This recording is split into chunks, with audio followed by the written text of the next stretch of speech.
los debilita más, así los movimientos que ya están.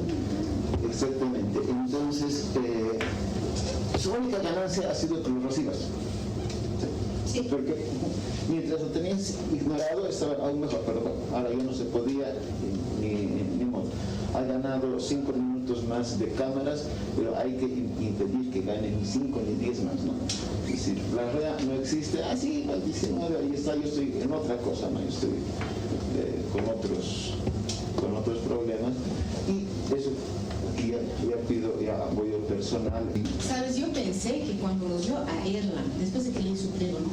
Lo vi a Erlan y a José Víctor, yo dije, se para y se va. Quería irse. Porque alguna vez que han pasado, no me acuerdo a quién pidieron su renuncia, no sé si con Rocabado o con Gabriela, vio a esa persona, se paró y se largó y nos dejó a todos parados.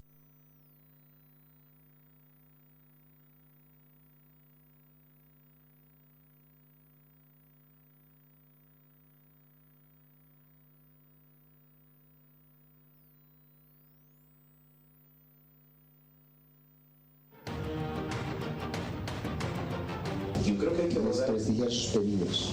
Desprestigiar el pedido, pero hay que evitar tratar de atacar al colegio como tal. Claro. A él, a lo mejor necesitamos, pero a largo aliento también es seguir manteniéndolos la espuma baja. Y la REA en este tiempo más bien hay que apurar a justicia y a todas las áreas para rematarlo. Y tener su cabeza en la punta de una pica en la puerta del colegio médico, de forma simbólica, ¿no?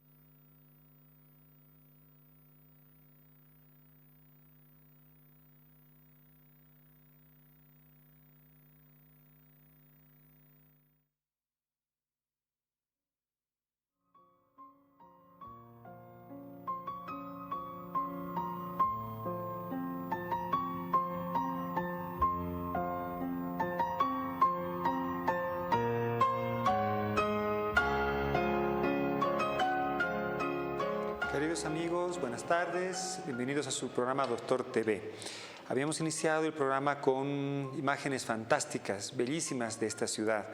Muchas personas no tuvimos la suerte de haber nacido acá, sin embargo hemos desarrollado una familia, hemos desarrollado nuestra profesión, por las características que da su gente, las características que brinda a cualquier persona como una ciudad anfitriona. La Paz es una ciudad maravillosa y todos nos sentimos felices de estar presentes en estas fechas para declarar nuestro civismo por las características que nos da esta ciudad, el trabajo, y ya tenemos muchos hijos nacidos acá. Sea siempre bendita, hagamos siempre lo posible por mantenerla limpia, por hacer que la situación demográfica, de salud para los pobladores de esta ciudad y de todo el país sea siempre la mejor, sea óptima. Y ese es el motivo de desarrollar su programa, Doctor TV. El día de hoy hemos invitado a la licenciada Cecilia Bandín. Cecilia, ella es psicóloga clínica, es psicoanalista, para que hablemos sobre un tema que nos preocupaba. Primero, darte la bienvenida, Cecilia, y gracias nuevamente por estar con nosotros. Muchas gracias, doctor. Realmente para mí es un placer poder acompañarlos en esta oportunidad. Realmente es muy grato compartir este espacio. Gracias. Cecilia, entrando ya en tema, nos preocupa los comportamientos de muchas personas, y entre las alteraciones del comportamiento vemos que existen excesos. Hay gente que bebe en exceso, hay gente que come en exceso, hay personas que juegan excesivamente y estas actitudes compulsivas muchas veces no las entendemos, y desde el punto de vista de salud a veces pensamos de que debe haber algún medicamento, ¿no? Debe haber alguna cosa que podamos hacer. Desde el punto de vista psicológico, ¿qué se puede hacer para ayudar a estas personas? Sí, bueno, evidentemente tratamientos pueden haber muy diversos, ¿no? A nivel médico se pueden atender algunas situaciones, algunos casos, pero la parte psicológica también es importante, ¿no? Tomemos en cuenta que muchas veces detrás de todo exceso hay vacíos. Hay muchos vacíos que pueden ser tapados, que pueden ser adormecidos, que pueden ser llenados justamente con los excesos, ¿no? Ese exceso en cuanto a la alimentación, algún alimento sumamente grato, ¿no?, para el paladar, puede ser muy gratificante en un momento de mucha angustia, en un momento de mucho dolor. Ese exceso en cuanto a la bebida, en cuanto al uso y abuso de sustancias, puede adormecernos de esa realidad tan cruda que estamos viviendo, ¿no? Un momento complejo como todo lo que ha traído el COVID, los duelos, las situaciones difíciles de abordar, el trabajo, las complicaciones. Entonces los excesos nos adormecen un poco de la realidad, hacen que podamos lidiar momentáneamente, claro, con ese vacío. Lógicamente no es una solución, más bien es una gran complicación, porque trae un sinfín de situaciones muy adversas para la persona, para su salud, evidentemente, para la familia, y es muy importante poder abordar el tema de estos excesos, pero de una forma multidisciplinaria, ¿no?, donde no solamente sea a nivel médico, sino que también la parte psicológica pueda intervenir, pueda darle a esa persona, a la familia del paciente, una opción distinta para poder entender qué pasa con esa persona, que hay una conducta que no puede detenerse, ¿no? Hay una conducta recurrente de comer, o beber, ¿no?, o consumir una sustancia, o el juego, o una pareja, otra, un sinfín de situaciones, ¿no? Entonces, el abordaje psicológico puede darnos una opción más integral de poder atender el tema. Habíamos visto algunos programas de televisión, acumuladores, por decirte, una situación donde empiezan a acumular y a poner, y que la persona que más ayudaba era una persona, justamente un psicólogo, que no era solamente deshacerse de sus cosas, sino era el acompañamiento. ¿Todas tienen una misma raíz? ¿Cualquiera de estas conductas o cómo funciona? Pueden ser muy diversas, ¿no? El ser humano de por sí es muy diverso. Cada persona, por más que sea integrante de un mismo núcleo familiar, por ejemplo, puede tener situaciones muy diversas y afrontar los temas de una forma realmente distinta, ¿no? Es interesante ese tipo de programas, ¿no?, porque nos muestran una realidad que está presente, que está latente en nuestro medio, en nuestra sociedad, pero que muchas veces la pasamos por alto, ¿no? Y asumimos que esas conductas de acumuladores es más de las abuelas, los abuelos, ¿no?, que no quieren deshacerse del juguetito que fue del nieto cuando cumplió un año y el nieto ya tiene 44, 55, 60, ¿no? Entonces, a veces es importante ver que va más allá de eso, que no se trata de un tema de la tercera edad solamente, o no se trata de una persona que tenga una característica obsesiva, sino que el hecho de acumular nos brinda la opción de tener un cierto control de una situación cuando hay muchos vacíos de por medio. Esas personas que tienden a acumular cosas suelen ser personas que están atravesando un momento de mucha soledad, donde se perciben muy solos, muy sueltos, sin la opción de poder sostenerse, de un apoyo sincero de alguien, sin la opción de poder enfrentar la situación de una forma altamente positiva, ¿no?, altamente asertiva, ¿no? Entonces, el hecho de ir acumulando le da una especie de falsa compañía, ¿no? Por ejemplo, hay personas que pueden acumular gatos y no es una calidad de vida para 30 gatos en un ambiente muy pequeño, ¿no? O pueden acumular envases o periódicos con el deseo de algún día lo voy a leer, algún día esa noticia de hace 20 años atrás en la página 5 la voy a leer, al igual que todas las otras, ¿no?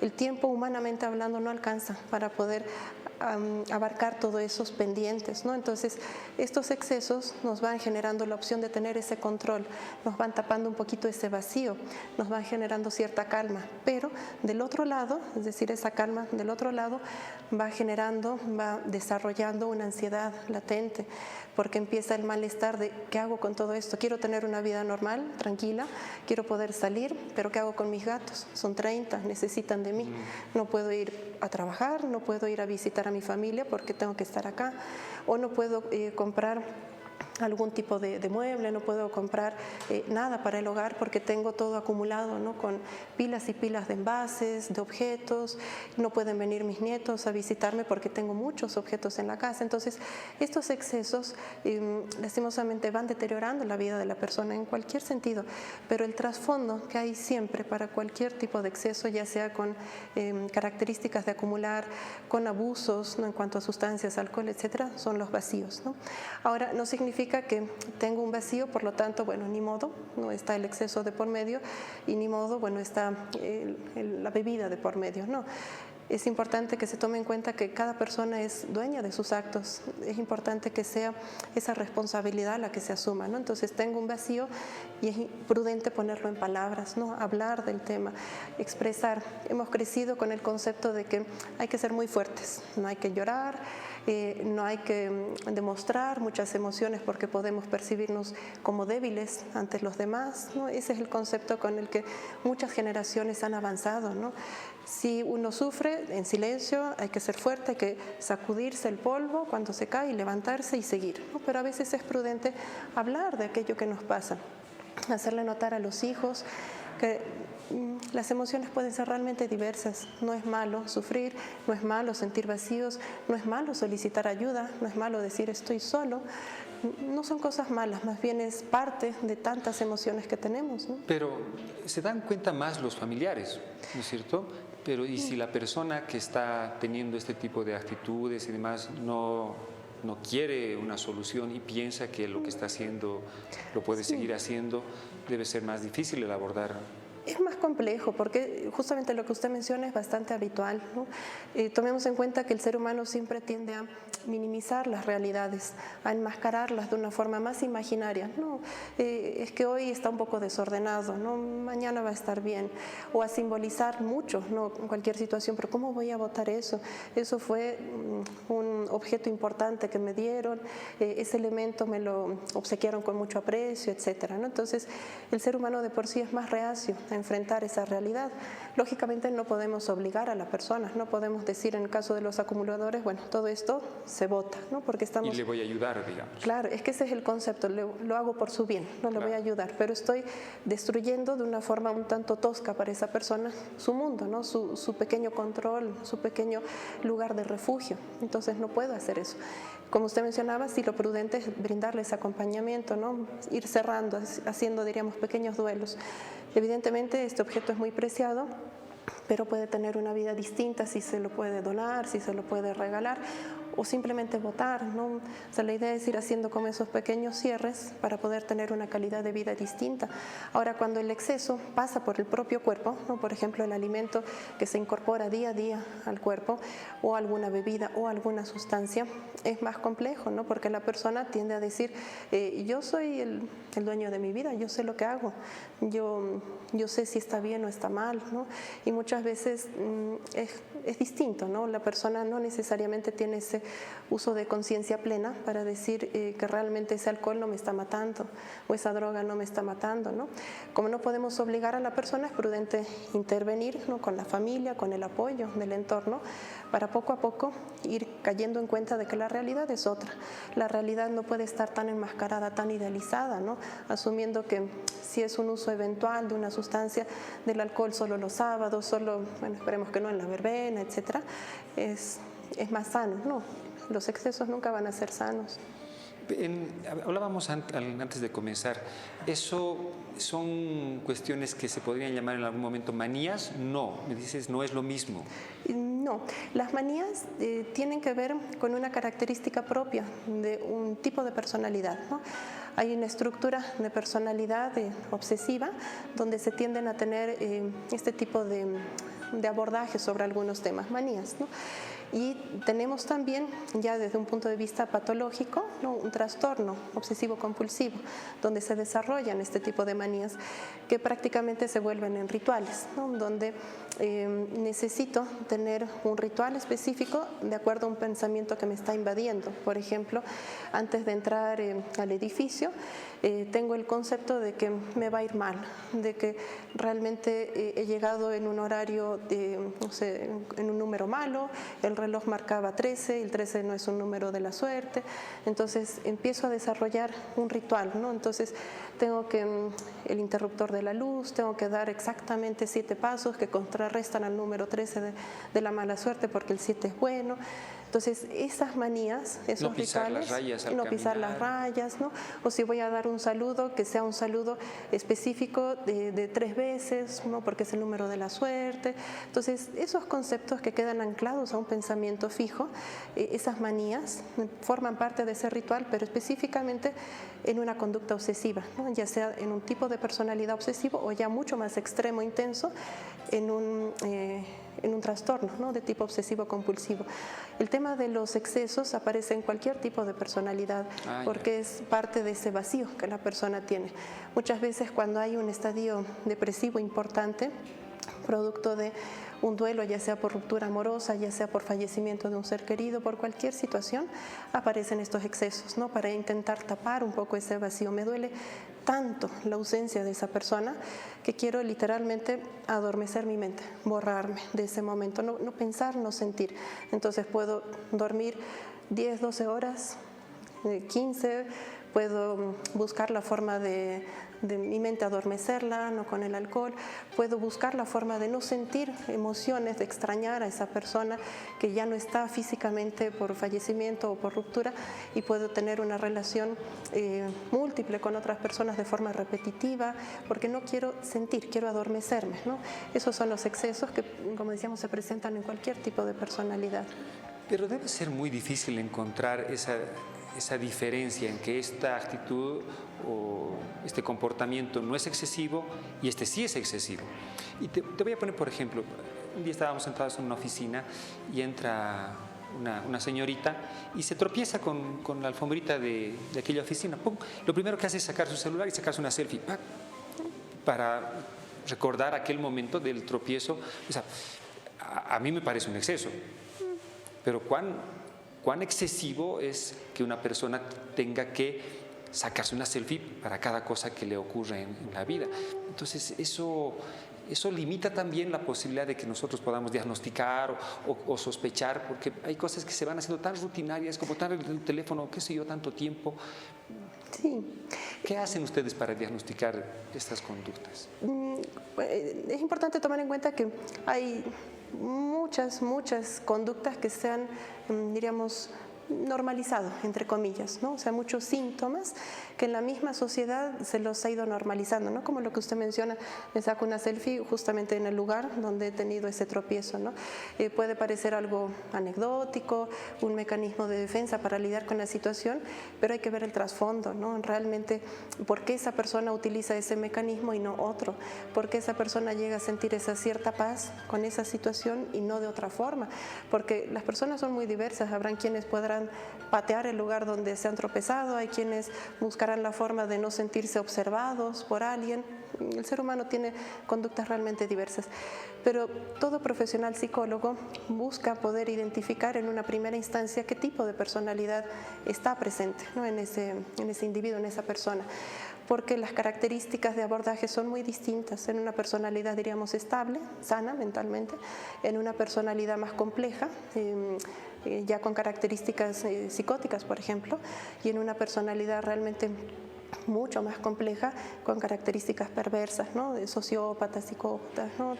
Es distinto, ¿no? Entonces, el primer punto siempre va a corresponder a identificar qué tipo de estructura de personalidad tiene y posteriormente poder ver cómo esa persona puede manejar la situación. Por ejemplo, se le puede sugerir a una persona con características de personalidad muy sana una situación que puede serle muy favorable para el manejo de un momento difícil, que no le va a servir tal vez de ese mismo modo a una persona que tiene características muy distintas, ¿no?, donde hay un trasfondo de esquizofrenia, de paranoia, etcétera, ¿no? Ese mismo ejemplo que usted daba, sacar una foto en una persona que tiene un trasfondo paranoide, puede ser muy complejo, ¿no?, donde se sienta observado, se sienta que las personas que están en el fondo pueden estar pendientes. Entonces, es importante identificar ese punto y posteriormente ya abordar la situación, ¿no?, para que ese exceso no vaya limitando la vida de la persona. Tomemos en cuenta que se considera psicológicamente un limitante para la persona cuando ese exceso ya sale del control de la funcionalidad de la persona, ya no le permite tener una vida funcional y ya hace que tenga que faltar al trabajo, no responder en el trabajo, no cumplir con las metas que se ha propuesto para la vida como integrante de un hogar, como integrante de una pareja, a nivel social, ¿no? Esos son los excesos que deben tratarse. A ver, mientras esperamos sus consultas, ahí tienen el teléfono para realizarlas. Quería consultarte. Cuando veíamos este programa, hablando de acumuladores, decía esta persona es psicóloga especialista en trastornos de accumulation, no sé qué, como unas cosas así raras. Y tanto ha avanzado la ciencia que nos empezamos a ser especialistas y súper especialistas y pensamos que crecer es hacernos súper especialistas.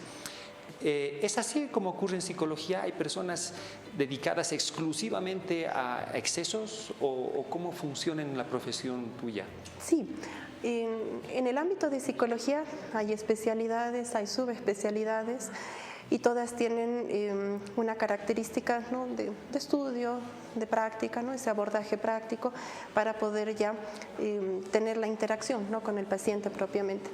En el ámbito clínico hay distintas áreas, ¿no? Está el psicoanálisis, que es el área mía, está la psicología cognitiva comportamental, está la psicología sistémica, pero todas estas áreas, como parte de la clínica, buscan abordar situaciones complejas, ¿no?, como esta en cuanto a los excesos. Buscan poder brindarle a la persona la posibilidad de tener una vida funcional nuevamente en todos sus ámbitos, ¿no?, laborales, sociales, afectivos. Entonces, el abordaje en cuanto a los excesos necesariamente tiene que tener esta característica clínica, ¿no?, para que se pueda abordar y trabajar en ese sentido. Ahora, hay muchos colegas que sí han sentido mayor pasión, diríamos, ¿no?, por un tema, por otro. Entonces, han dedicado su vida laboral, profesional, a intervenir con una población en específico, ¿no? Entonces, sí hay colegas que trabajan específicamente algunos temas, otros. En otros países, el abordaje es mucho más intenso y más dinámico. Lastimosamente, a nivel Latinoamérica, bueno, todavía nos falta, ¿no?, un poquito crecer en ese sentido, en el trabajo multidisciplinario, porque muchas veces se aborda un tema específico desde un área y no necesariamente de forma conjunta en otra, ¿no? En el caso de estos programas muy interesantes, por cierto, ¿no?, en cuanto a acumuladores, el abordaje, si bien está presente a nivel de psicología clínica, tiene necesariamente una continuidad con la parte médica, ¿no?, en muchos casos para tratar a nivel farmacológico, ansiedad, ¿no?, estadios depresivos. Pero en nuestro medio no es algo tan habitual. Hay muchos pacientes que llegan a cuestionar: si ya vengo al psicólogo, ¿para qué tengo que ir al psiquiatra? ¿No? O viceversa, si ya he ido al psiquiatra, no sé para qué me manda a terapia al psicólogo.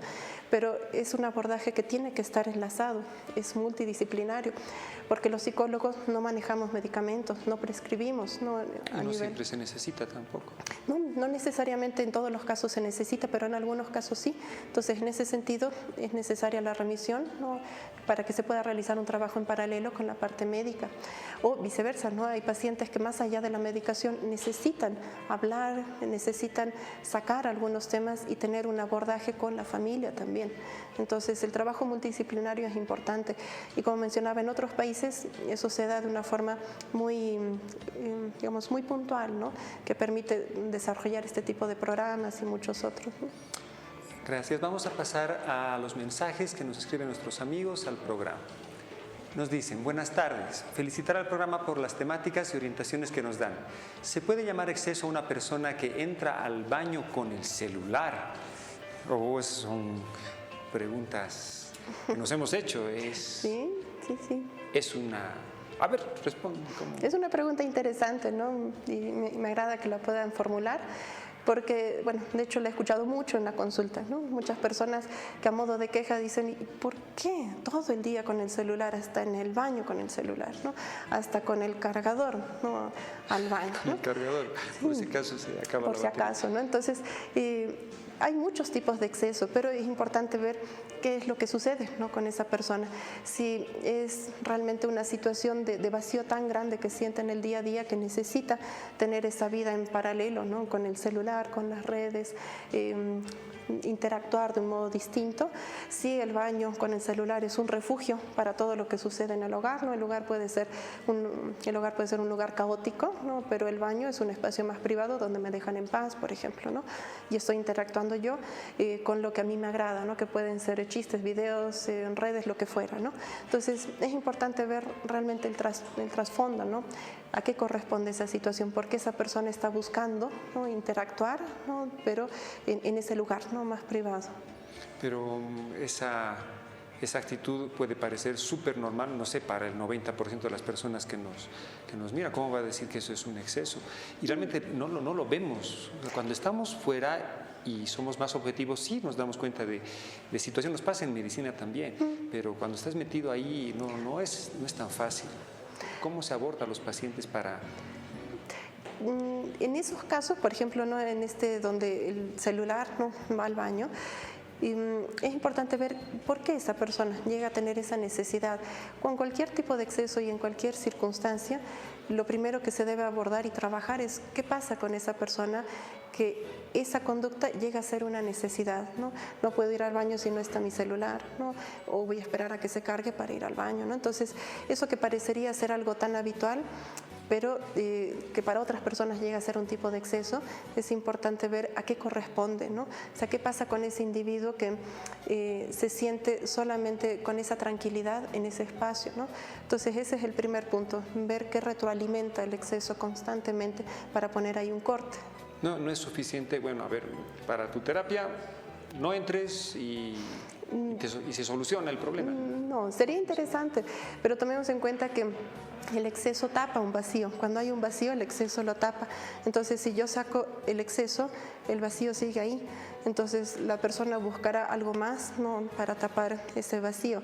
Y eso solamente genera ansiedad. La persona tiende a estar más irritable. Si se corta eso de golpe, aparece el enojo, aparece la frustración, la ira, aparece esa molestia y esa conducta negativa de no me entienden, es que ustedes no comprenden.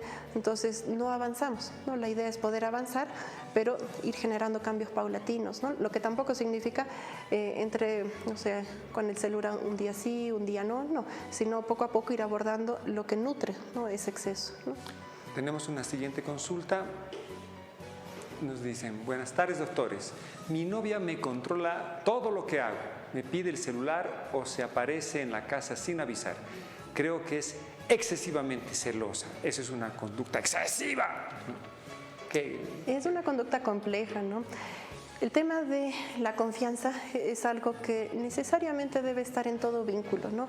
Familiar, de pareja, laboral, en todo vínculo, es la base. Y la confianza tiene que ser trabajada, tiene que ser nutrida también. Pero lo complicado es que cuando esa confianza empieza a cuestionarse, no me revisaré por si acaso, ¿no? Para cualquier detalle, o busco la forma de estar atento, o cuestiono, ¿no?, por qué me gusta, por qué esta foto, por qué esto has compartido, por qué esto no. Entonces, ahí la confianza empieza a deteriorarse. Y cuando empieza a deteriorarse, muchos otros elementos que también tienen que crecer en una relación no avanzan, ¿no? Entonces ya no se comparten muchas cosas porque ya no hay ese diálogo constante, todo es cuestionado, ya no se disfruta en muchos momentos porque todo es cuestionado, ¿no? Es como una bola de nieve, por decirlo así, ¿no? Entonces la pareja tiene que trabajar mucho para que esa confianza pueda fortalecerse.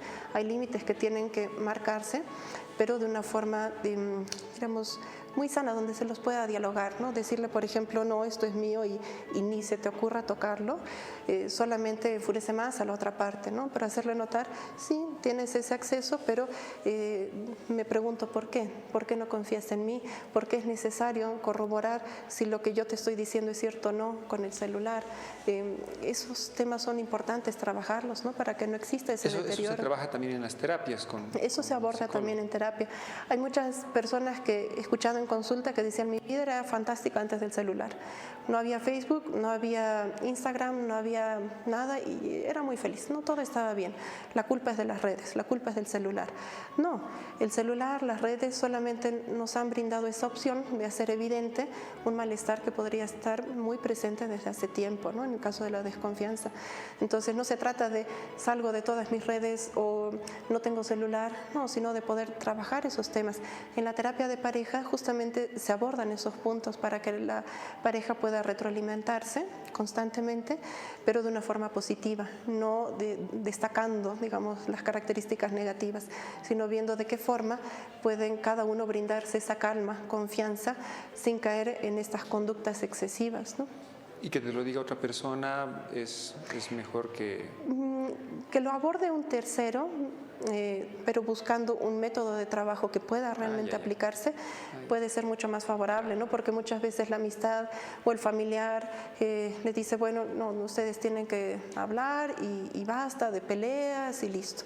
Pero no es necesariamente lo mismo, ¿no? Porque la función del psicólogo es ver las características de personalidad de cada uno de los integrantes, lo que han vivido, lo que los ha marcado, digamos, en el lapso de la vida y el hecho de que se hayan enlazado de esa forma, ¿no? Por ejemplo, podemos tener una persona que se ha sentido abandonada emocionalmente, ¿no? Por la familia, y podemos tener a otra persona que se ha sentido en la necesidad de cuidar emocionalmente a su familia, ¿no? Hay muchas personas que dicen, es que mis papás trabajaban todo el tiempo, yo tenía que cuidar a mis hermanos, escucharlos cuando estaban tristes, cuando les hacían bullying, y del otro lado hay personas que suelen decir lo mismo, mis papás trabajaban todo el tiempo, yo no les importaba, no les interesaba. Entonces, patológicamente vendría a ser como una relación perfecta, ¿no? Pero eso genera muchos momentos negativos, ¿no? Porque mientras una de las partes más cuida, la otra de la parte se siente más cuidado, pero eso también llega a ser complicado, porque es una continuidad de sus vidas, ¿no? De sus núcleos familiares. No es una nueva vida, no es un nuevo núcleo familiar, un nuevo hogar que están brindando, que están conformando ambos, sino es algo que se repite y eso nunca llega a nada, ¿no? Agradecerles a las personas que nos están escribiendo. Pasamos por favor a la siguiente consulta. Doctores, buenas tardes. Yo no sé qué hacer con mi hermana. Ella es bastante excesiva con los medicamentos, se automedica por toda dolencia. ¿Qué podemos hacer? ¿Cómo abordan a estos pacientes que toman tanto Eso es complejo, ¿no? Porque evidentemente no se puede jugar, ¿no? Con ningún tipo de medicación, de diagnóstico, ¿no? Y hay que tener mucha cautela, porque si bien todo fármaco puede ser muy útil, ¿no? Para abordar distintos temas de salud, pero también puede ser muy riesgoso si se lo usa de forma inapropiada. Lo hemos percibido con mucha claridad, bueno, sin ir más lejos en el COVID, ¿no? En todo este periodo de tiempo donde la automedicación ha ocasionado estragos, ¿no? En muchos pacientes. Entonces, la cautela es importante. Pero como familiares, muchas veces la angustia es cómo intervenimos, ¿no? Lo que preguntaba, ¿y ahora qué hago? ¿Cómo le explico? ¿Cómo hago para que me entienda que eso no está bien? Entonces, es prudente hacerle notar que si la persona no desea ese cambio y asume que yo estoy bien, yo mientras tome mi pastilla no pasa nada y no necesito ir a consultar, hacerle notar de forma inversa, ¿no? Evidentemente, bueno, a ti no te preocupa, pero a mí sí. Y a mí me preocupa y yo por lo tanto estoy con estadios depresivos, insomnio, no duermo, estoy atravesando momentos muy difíciles porque deseo ayudarte y no sé cómo, ¿no? Entonces, poder considerar a partir de ese planteamiento la opción de terapia para que la persona pueda poner ciertos límites a esa conducta de exceso, ¿no? A esa conducta de querer tener todo bajo control, pero lastimosamente deteriorando el organismo, ¿no? Entonces, ese es un abordaje que sí se hace también, ¿no? En la parte clínica. ¿Consideras adecuado que se revise? Lo hago personalmente. Por más que sea un medicamento prescrito, que exagere el paciente o que se automedique, en el internet podemos encontrar efectos adversos, ¿ya? Y que los busque con una persona de la familia que se interese. Buscaremos un poquito de esto para que averigüemos. Sí, puede ser de mucha utilidad, sin duda, con el soporte médico es mucho más beneficioso, ¿no? Pero puede ser de mucha utilidad para que la persona pueda ver que dentro de la opción 1, ¿no? Que puede ser favorable, hay 20 más que no lo son, ¿no? Entonces, para que pueda con mayor claridad ver que esa realidad no es la más sana, ¿no? No es la más idónea. Entonces, sí, muchas veces esa intervención más real se la realiza. O incluso hay personas que plantean la opción de ¿cuál es el problema si me muero? O realmente no va a pasar nada. Se lo escucha con mucha frecuencia, ¿no? Como si no fuese algo tan serio, ¿no? Cuando en realidad es un tema muy complejo, muy complejo y que genera evidentemente un vacío muy grande, ¿no? En esos casos también es prudente poder, claro, dependiendo tipo de personalidad y demás, abordar la situación de una forma precisa. El paciente busca la opción de terapia para poder entender de forma precisa muchas realidades que vive. Si en terapia se habla todo de una forma idealizada, de la vida es hermosa, no hay que preocuparse, mañana será un día soleado y fantástico, no estamos siendo éticos ni honestos con ese paciente, ¿no? Es importante abordar la situación de una forma clara, ética, con la persona, con su familia, para poder entender la magnitud de lo que se está tratando, porque caso contrario no le va a ser de utilidad pensar que no pasa nada, todos se pueden dar un abrazo en la familia y a sonreír. No, así no funciona. Así nos hacen creer los políticos, pero la vida. Sí. Sí, pasamos a la siguiente consulta, por favor, y agradecerles nuevamente su confianza. Buenas tardes. Lamentablemente tengo una presión de mis papás, por lo que no encuentro trabajo por esto del COVID. A diario es excesivo los reclamos, ¿por qué no trabajo? Debo dejar la casa. Wow, cuando alguien tiene una posición tan dura respecto a su situación familiar, es una alarma.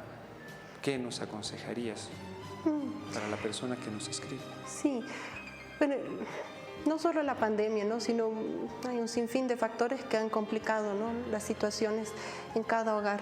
Y a nivel laboral, ¿no?, eso también ha repercutido, ¿no? Entonces se enlaza la dificultad que uno puede encontrar a nivel laboral y ese enlace, ¿no?, con el tema familiar, ¿no? Porque tomemos en cuenta que todo núcleo familiar se estructura con metas, ¿no?, con expectativas, con ideales, ¿no? Considero que mi hijo va a ser el mejor de su clase, que va a terminar sus estudios con honores, o que va a ser el mejor trabajador de esa empresa, de esa institución, o que va a ser el mejor emprendedor en un rubro. Pero hay situaciones que no nos posibilitan esa opción de una forma inmediata, ¿no?, el COVID y muchas otras. Entonces, cuando eso sucede, es un golpe muy, muy duro, ¿no?, para la persona. Y muchas veces se busca, digamos, como un punto de soporte el hogar. Pero si el hogar no nos brinda esa opción por esta frustración de yo esperaba ver un hijo exitoso y me encuentro con un hijo que no está rindiendo, pese a que se ha invertido, ¿no?, en el estudio, en consejos, en su formación, en su alimentación, etcétera. Entonces llega a ser un choque.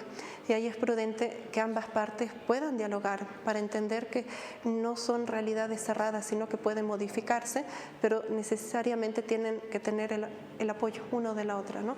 La persona que está en una situación difícil de no encontrar esa oportunidad laboral tiene que poder sostenerse de algo, ¿no?, de alguien, de sentir el apoyo, ¿no?, con alguien. Y la familia tendría que encarnar ese lugar, ¿no? Y la familia también percibir que, porque las cosas no se hayan dado de una forma idealizada, como en un inicio se lo había considerado, no es malo. Hay cambios que no necesariamente son malos, son distintos y no estamos preparados para las cosas distintas. Lo distinto muchas veces nos asusta. Hay muchas personas que dicen, no quiero ir al médico porque si me dice que no estoy bien. Entonces ese concepto de me voy a encontrar con algo distinto nos asusta como seres humanos y lo atrasamos y buscamos la forma de que no se concreten. Ese diálogo en el ejemplo que planteaba, ¿no?, la persona que se contacta, ese diálogo, si no se concreta y si se atrasa y se dilata, etcétera, es realmente tortuoso para ambas partes, ¿no?, tanto para la familia como para la persona. Y ningún padecimiento va a ser sano, ¿no?, para el ser humano. Wow. Vamos a pasar a la siguiente consulta. Buenas noches, doctores. Quisiera saber qué hacer si tengo un familiar que tiene una dependencia excesiva hacia objetos, como por ejemplo mi caso hacia las vajillas antiguas. ¿Cómo se aborda eso? Es importante tomar en cuenta, como mencionábamos previamente, el tipo de personalidad, ¿no? Si es una característica obsesiva, donde la persona puede sentirse dueño y orgulloso, digamos, de ese pequeño mundo, de esa colección, ¿no?, de objetos, pueden ser vajillas, pueden ser algunos otros elementos, o si es algo ya mucho más complejo, ¿no?, donde la persona puede construir su mundo a partir de eso, ¿no?, donde no importa si no tengo espacio, pero tengo que tener mis vajillas, ¿no?, ahí listas. Entonces, es importante ver qué mueve a esa persona, ¿no?, para que necesite armar eso. Hay muchas personas que dicen, bueno, yo tengo colección de latas, tengo colección de llaveros, tengo colección de botellas, etcétera, ¿no? Pero ¿cuál es el trasfondo? En algunos casos puede ser para demostrar a alguien más, ¿no?, la posibilidad de haber atravesado distintos momentos de fiestas, por ejemplo, con un montón de botellas de bebidas. Para otras personas puede ser la posibilidad de demostrar también una posición más pudiente, de haber viajado por el mundo, ¿no?, y tener distintos objetos coleccionables del mundo. Entonces es importante ver qué es lo que significa para esa persona, porque es tan importante que ese objeto le dé esa opción de paz, de tranquilidad, de disfrute a esa persona. Lo propio que decíamos hace un momento atrás, deshacernos de esos objetos y decir, bueno, esta vajilla hermosa, pero no me da espacio para poner otros elementos que necesito, puede realmente desarmar a la persona, ¿no?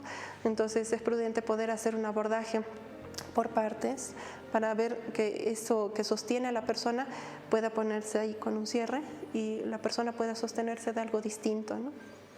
Wow. A ver, pasamos a la siguiente consulta. Doctores, buenas tardes. Tengo mi hermano menor. Desde que él vino, el cariño se va más hacia él y la concentración solo es para él. Hablé con mis papás y dicen que es el menor, que debo entender aquello. De eso deben ser hartísimas personas que están pensando igual. Sí, es muy habitual, ¿no? Más allá de que sea habitual, no es grato, ¿no? Sin duda sentirse desplazado, ¿no? Lo cierto es que sí, cada etapa de la vida requiere un tipo de atención distinta, ¿no? Y esa atención muchas veces se la asume como algo que debería tomarse en cuenta por todos los integrantes del hogar. Pero los hijos no lo viven de ese mismo modo, ¿no? Los hijos muchas veces lo sienten como un desplazamiento, como este era mi lugar, mi rol de hijo amado, y ahora alguien más viene y todo se vuelca hacia él. Por lo tanto, empiezo a sentirme desplazado y empiezo a sentirme que yo estoy haciendo esa transición, diríamos, a una vida más adulta, muy aparte del tema cronológico de edad, pero siento que ya me están dando otra responsabilidad. Ayuda con tu hermano, pasa esto, ordena tú porque él es más pequeño, tú eres más grande, ¿por qué no lo haces bien?, ¿no? Entonces, eso que está sucediendo, ese desplazamiento, genera mucha angustia. Y lastimosamente cuando la angustia no sale en un diálogo, en palabras, donde uno no se siente escuchado, la angustia sale en impulsos, en actos, ¿no? Entonces puedo, con rencores, puedo mirar con mucha rabia a mi hermano, puedo buscar la forma de no le presto ahora ni este objeto ni este otro, no quiero que ni siquiera respire el mismo aire que está cerca mío, que no toque mis cosas, pero lo amo mucho. Entonces es esa dualidad donde no entiendo por qué me pasa todo eso, y si no puedo hablarlo con mamá, papá o el tutor, ahí es donde las cosas se complican más, porque siento que no me quieren, que estoy solo, que en realidad ese afecto es para la otra persona. Y eso es fácil de tratar, es corto. Te digo porque, digamos, se nota que este profesional, en el caso tuyo, sí entiende lo que está sucediendo y me parece muy lógico, porque todas tus respuestas tienen una lógica que uno dice, realmente esto es lógico. ¿Se puede tratar en corto tiempo? ¿Son sesiones? ¿Cómo funciona el tratamiento en este caso en particular, este último caso? Sí, bueno, le agradezco. Sí, usualmente se tiende a pensar que las terapias son largas, no prolongadas, no en todos los casos. Cada caso es distinto. Si bien en esta característica, ¿no?, lo que menciona esta persona, se lo puede abordar de una forma, diríamos, corta, pero en la medida que todos los elementos nos acompañan, ¿no? Características de personalidad, el hogar, que también busca hacer algunos cambios, porque muchas veces las familias llegan y dicen, mi hijo tiene problemas, atiéndalo a él, ¿no? Nosotros estamos bien. Pero es importante ver que todos tienen que implicarse, porque no es solamente el hijo donde asista a terapia y bueno, lo recojo más tarde, sino que toda la familia, ¿no? Muchas veces tiene que estar ahí presente para ver qué está sucediendo. Lógicamente, darle la privacidad al paciente de que pueda explayarse con todo lo que está sintiendo, pero tiene que haber una interacción también, ¿no?, de la familia cuando se trata de menores, cuando se trata de hijos. Entonces, sí se lo puede abordar. Las sesiones no tienden a ser, digamos, excesivas, por lo tanto, en un periodo de semanas, meses, no se pueden trabajar los temas. Tomemos en cuenta que no se trata de mientras más sesiones en una semana o más largas, mejor las cosas, ¿no? Porque muchas veces existe esa idea un poco distorsionada, ¿no? El abordaje es de forma semanal, usualmente una sesión por semana, 2 en algunos casos, para darle esa opción a que la mente también trabaje y analice. Es como me llevo tarea a la casa, ¿no? Y tengo que ponerla en práctica, tengo que poder analizar yo qué pasa conmigo, ponerlo en palabras, hablar con las personas, ¿no? O sea, de eso se trata el proceso. Pasaremos a la consulta, me dicen que es desde Pando. Buenas tardes. ¿Las comparaciones en la familia son buenas o malas? O también si mi papá es militar y mi mamá es abogada, ¿yo debo seguir los pasos de ellos? Gracias, saludos desde Pando. Atentamente, Carlos. ¿Qué le decimos a Carlos? Las comparaciones nunca van a ser buenas, ¿no? En ningún ámbito. Usualmente se tiene el concepto de que con la comparación la persona puede fortalecerse, motivarse y crecer, ¿no? Sucede mucho en establecimientos educativos. Sí. ¿Por qué no eres bueno como el estudiante de la otra fila, del otro banco? Una macana, el anterior era bueno. Sí, exacto. Eso se suele pensar que motiva, pero en realidad no, porque genera esa molestia de, los del B, los del C, ¿no? Los del B. Entonces, no. Lo importante en las comparaciones es hacerle notar que las personas, si se va a hacer una comparación, esperemos que no, pero si se va a hacer, hacerles notar que las personas son distintas, ¿no? Donde la persona A tiene características muy positivas, también tiene características negativas porque es un ser humano como todos, y la persona B tiene otras características positivas, no son las mismas, pero tiene las propias, ¿no? Para que cada uno pueda crecer en el caso de hermanos o familiares. Ahora, seguir una misma línea profesional, no. Muchas veces ese mandato, o en psicología vendría a ser ese mandato donde tengo una familia de puros abogados o militares o policías o odontólogos médicos, etc. Ya se siente presionado. Y es esa presión donde, ¿cómo le voy a decir a mamá, papá que yo quiero ser cantante, por ejemplo, ¿no? Tendría que ser abogado, tendría que ser militar. Entonces, es prudente tomar en cuenta que, como decíamos, ¿no? Cada persona tiene sus características, virtudes, habilidades y tiene el derecho, no es una opción, no es un premio, sino el derecho de poder hacer valer esas características y hablarlas, ¿no?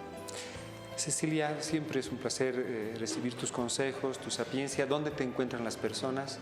Con todo gusto. Para mí realmente siempre un placer poder acompañarlos y en la medida de lo posible estaré presente siempre, ¿no? Pueden contactarse al 701-26602 mediante redes, ¿no? Con lo que la virtualidad nos da. También como Cecilia Bandín, psicóloga clínica, psicoanalista. Y el consultorio, ¿no? Para cualquier duda, consulta en la avenida 6 de agosto entre Belisario Salinas y Pedro Salazar, el edificio Medicentro en el primer piso, la oficina 11, ¿no? Frente al Policlínico 9 de abril. Queridos amigos, yo pienso que es una buena decisión el que ustedes vayan, tomen los servicios de alguien que sabe, porque en la formación de nuestros hijos ellos lo van a comprender mejor que nosotros los viejos, y cuando estén jovencitos, cuando estén adultos, van a haber ganado esa experiencia tan importante para evitar esa frustración y para poder tener armas para enfrentar las características que la vida pueda presentar para ellos. Gracias a todos ustedes y será hasta pronto.